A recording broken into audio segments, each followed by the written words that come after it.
السلام عليكم ورحمة الله وبركاته. اللهم صل على محمد وعلى محمد. اليوم أصلح لكم الرفع مع القدم، الرفاع اليدوي. طبعا هذا دائما يجي بلاستيك ينكسر، إذا يجي بلاستيك ينكسر، ومرات يجي هذا يدخل لي جوا، نفس هاي الحالة شلون طاب لي جوا يقوم يفتربوش. شلون راح احنا نخليه يشتغل عدل وبصورة صحيحة؟ اولا نرفع هذا بدرنفيس، لان هذا بيه سبرينج قوي. نرفع هذا اللي فوق ونسحب هاي اللي جوا، راح تدخل عندنا. وراكم الطريقة شلون. هذا الرفع اللي فوق نبش بدرنفيس قوي، هو هذا عشان ارتفع. من يرتفع هذا شوية، او تفتحون هاي حتى تخف عندكم العملية كلها. اذا ما تقدرون مثلا ترفعونها، هذا يرفع ينفتح بالبرغ مال السبرينج مال ضغط القدم، هذا ينفتح نحط على صفحة. هاي راح ترخى عندنا باش صارت بوش ترفع براحتها. هاي شلون راح يدخل عندنا هذا مرة دفع، راح طبق للأخير. يطبق للأخير عندنا بيه شغلتين باعوا. اكو شغلة محدبة زايد، هو صاير شلون شكله هذا. إذا خليناه هيجي،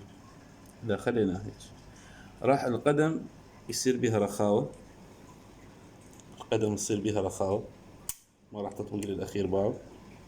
القدم بقى بيها رخاوة، انتبهوا، لازم تقسم من جديد. والرفعة مالته تصير قليلة، يعني الرفعة مالته باعوا هاي الرفعة بس هيك قليلة. هذا مو صحيح، لأن خلينا احنا على من؟ خليناه على المنحني الزايد اللي جوا، يعني صار له هيك. المفروض ما يركب هيك، هو يركب بالعكس. شوف شلون يجي هيك يكب هنا، هذا فرته عكس. شو نسوي احنا؟ نطلع نفرع عكس ونقعد على هذا المكان، يعني نخلي هذا اللي جوا صاير على مود الرفعة مالتنا تصير طويلة، يعني هذا يصير اللي جوا هيك. اسف انا اليوم ستان ما لقيته في التصوير صار، يعني هذا يقعد جوا على الحديد، انتبهوا شلون يقعد، مو يقعد على هذا الظهر يصير له جوا، لا يصير ذاك العدل يصير له جوا. يعني بالرفعة عندنا باش قد الرفعة صارت عندنا هسه مسحنا ايش قلنا ما شوف هسه طبقت الرجل على القماش، طبقت على الحديدة، وباع الرفعة مالتها ايش قد بيها مسافة صارت، رفعة صارت عالية مو مثل الساعة، يعني تقدر تخلي لك طبقة مال القماش. هذا تجي عندنا هنا نشتري له حديد، نشتري هاي الحديد، هاي تجي من نوع عالية.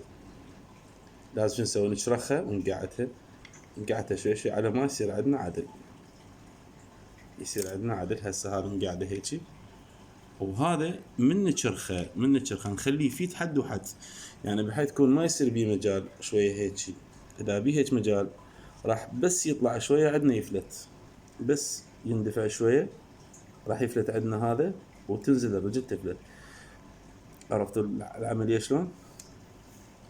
نرجع هسه هاي الخطوات مالتها. هذا المحدب يصير على البرة والعدل يصير لي جوا، ماشي. هاي اول فقرة.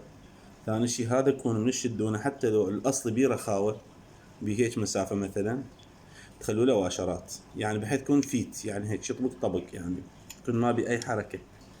اذا بي اي حركة ايش راح يصير عندنا؟ راح هذا يفلت، يطب جوا ويفلت. هسه راح نشد البرغي، انا اشتغل بيد وحدة هسه اجيكم. هسه احنا شدينا البرغي، ها شديناه، شوفوا ما بي رخاوة، صار فيت، يعني ما بي اي رخاوة، يعني لا يقدر يتحرك ولا شيء. هسه صار عندنا الشغلة حلو، ولو بيها قوة.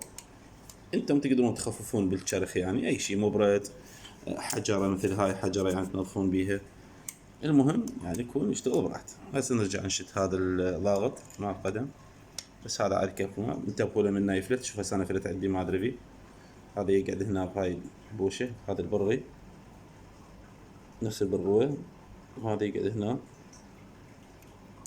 هذا يقعد انه بيشد، هذا يتقعد على كيفكم السن، شدوا عدل على كيفكم السن، هذا شدوا عدل على كيف شوية شوية على ما ينشد عندكم عدل. هسه نشد، يكون يشد براحته ما بي اي قوة، ينشد. هذا شنو شغلته؟ ما دام مرينا بيه، هذا شغلته يقوي الضغطة مالت القدم، يعني هسه خفيفة شوية زينة، تقدرون تضبون عليه. بعد هذا قفل ترخونه وتضبون بهذا البرغي، تقوون الضغطة شوية شوية.